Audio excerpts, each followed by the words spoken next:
రాజకీయాలంటే ఇలానే ఉండాలి. తమిళనాడు రాజకీయాలు చూడండి. విజయ్ ఎలక్షన్లకు ముందు కూడా స్టాలిన్ సార్, స్టాలిన్ అంకుల్ అంటూ చాలా మెచ్యూర్గా ఎక్కడ లైన్ అనేది క్రాస్ చేయకుండా చాలా విలువలతో కూడిన రాజకీయాలు చేశాడు. అంతేగాని మన ఆంధ్రాలో రాజకీయ నాయకుల్లా వైసీపీ కొడకల్లారా, కాళ్ళకేసుకునే వాటితో కొడతా, సైకో నీ తల్లి మొగుడిచ్చాడా అంటూ దిగజారి ఏనాడు ప్రవర్తించలేదు.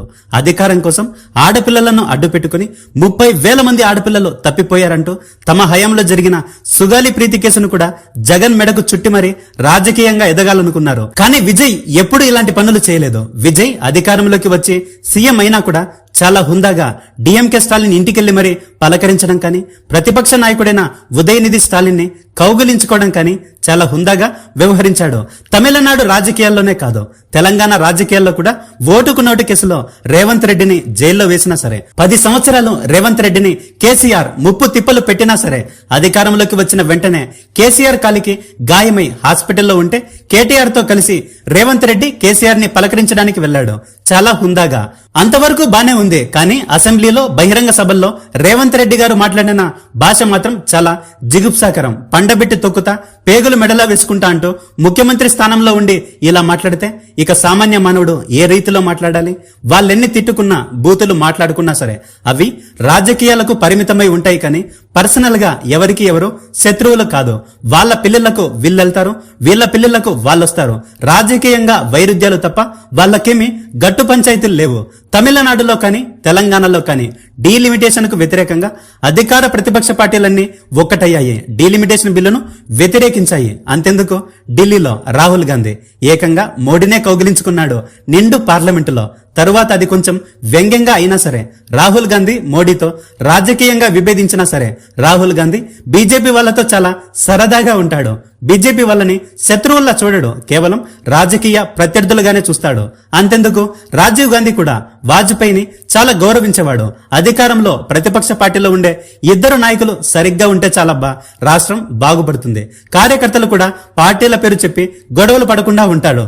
రాజకీయంగా విమర్శలు చేసుకోండి, తప్పు లేదు. కానీ ఒకరినొకరు నాశనం చేసుకోవాలని ఎప్పుడూ ప్రయత్నించమాకండి. విజయ్ గెలవడం డిఎంకే స్టాలిన్ పార్టీ వ్యక్తులకు అస్సలు నచ్చలేదు. కానీ విజయ్ ప్రచారంలో కానీ అధికారంలోకి వచ్చిన తరువాత కానీ డిఎంకే స్టాలిన్ తో చాలా హుందాగా వ్యవహరించడం వలన డిఎంకే పార్టీ వ్యక్తులు కూడా విజయ్ ని పొగడటం ప్రారంభించారు. నాయకులు కలిసిపోయినప్పుడు కార్యకర్తల్లా మనమెందుకురా కొట్లాడుకోవడం అంటూ వాళ్లే కలిసిపోతున్నారు. రాజకీయాల్లో కావాల్సింది ఇదే, కొట్లాటలు గలాటాలు కాదమ్మా. కానీ ఆంధ్రప్రదేశ్ రాజకీయాలు మాత్రం చాలా తేడాగా ఉంటాయి. 2014-19లో వైసీపీ పార్టీలోని 23 మంది ఎమ్మెల్యేలను చంద్రబాబు గారు లాక్కోవడం, అంతకుముందు చీకట్లో చిదంబరం చేతిలో పట్టుకోవడం గాని, జగన్ ని రాజకీయంగా ప్రత్యర్థిలా కాకుండా జగన్ ని నాశనం చేయాలనే ఏకైక ఉద్దేశంతో రాష్ట్రాన్ని సైతం 2 ముక్కలు చేయడానికి సిద్ధపడడం, జగన్ ని అన్యాయంగా 16 నెలల పాటు జైల్లో పెట్టించడం, ఇవన్నీ నీచ రాజకీయాలు. కానీ జగన్ మాత్రం 2019లో సీఎం అయిన తర్వాత నాకు ఓటు వేయకపోయినా సరే, ఏ కులమైనా, ఏ మతమైనా, ఏ పార్టీ అయినా సరే అతను ఆ ఇంటి స్థలానికి, ఆ పథకానికి అర్హుడైతే చాలు, ఖచ్చితంగా ఇచ్చి తీరండి అని చెప్పాడే. కానీ చంద్రబాబు గారిలా మన పార్టీ వాళ్లకు మాత్రమే మీరు పని చేయాలి, వైసీపీ పార్టీ వాళ్లకు ఎటువంటి పరిస్థితుల్లో కూడా పని చేయకూడదని చెప్పాడు. ఇలా ప్రజల మధ్య విభేదాలను సృష్టించాడు. ఎలక్షన్లకు 6 నెలల ముందు చంద్రబాబు గారిని జగన్ జైల్లో వేసిన పొరపాటు తప్ప మరే విషయంలో జగన్ తప్పే చేయలేదు. ఇప్పుడు చంద్రబాబు గారు అధికారంలోకి వచ్చిన తరువాత చేస్తున్న నీచ రాజకీయాలు, తిరుమల లడ్డూలో జంతువుల కొవ్వు కలిసిందని చెప్పడం కానీ, పవన్ కళ్యాణ్ అయితే ఏకంగా మరో అడుగు ముందుకేసి ఇదే పని ముస్లింలకు, క్రిస్టియన్లకు జరిగితే ఊరుకుంటారా అంటూ కులాల మధ్య, మతాల మధ్య మంటలు రేపడానికి ప్రయత్నించాడు. ఈ కూటమి ప్రభుత్వం చేస్తున్న తప్పుల గురించి ఎవరైనా ప్రశ్నిస్తే వాళ్ళందరినీ అరెస్టులు చేయిస్తున్నాడు. ఇదే విధంగా 2019-24 మధ్య కూడా జగన్ అనుకుని ఉంటే మాత్రం తెలుగుదేశం పార్టీలో కానీ, జనసేన పార్టీలో కానీ ఏ ఒక్కడైనా మిగిలి ఉండేవాడా? అప్పుడు జగన్ చేసిన మంచితనమే ఇప్పుడు తనకు శాపంగా దాపరించింది. ఎంత వీలైతే అంత త్వరగా ప్రజలకు మేలు చేయాలనుకున్నాడే కానీ, పక్క పార్టీ వాళ్ళని నాశనం చేయాలని కానీ, రాజధానుల పేర్లు చెప్పి డబ్బులు దోచేయాలని కానీ ఏనాడు అనుకోలేదు.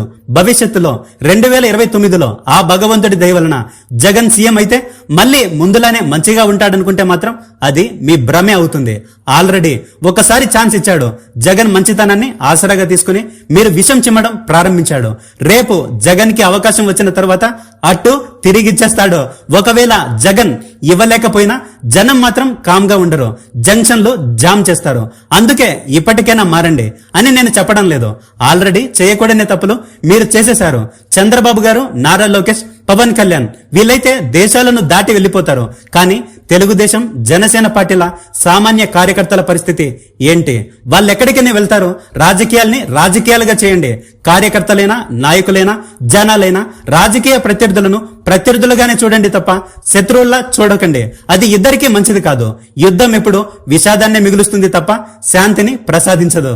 ఈరోజు ఎవరెవరైతే పోలీసులు, ఎవరెవరైతే అధికారులు, ఎవరెవరైతే మిమ్మల్ని ఇబ్బందులు పెట్టారో అందరి పేర్లు నోట్ చేసుకోండి. నేను చెప్తా ఉన్నా, మీరు నోట్ చేసుకోండి. ఒక్కొక్కడిని మాత్రం ఎవడెవడైతే అధికారి, ఎవడెవడైతే వైఎస్ఆర్సీపీ కార్యకర్తను ఎవడెవడైతే ఇబ్బంది పెట్టాడో వాళ్ళందరినీ కూడా చూస్తూ ఊరుకోము. దేశం విడిచిపెట్టిపోయి ఉన్నా కూడా ఎవరిని వదిలిపెట్టం. సప్త సముద్రాల అవతలున్నా కూడా అందరినీ కూడా పిలిపించే కార్యక్రమం చేస్తాం.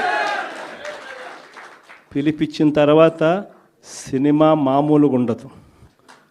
సినిమా మాత్రం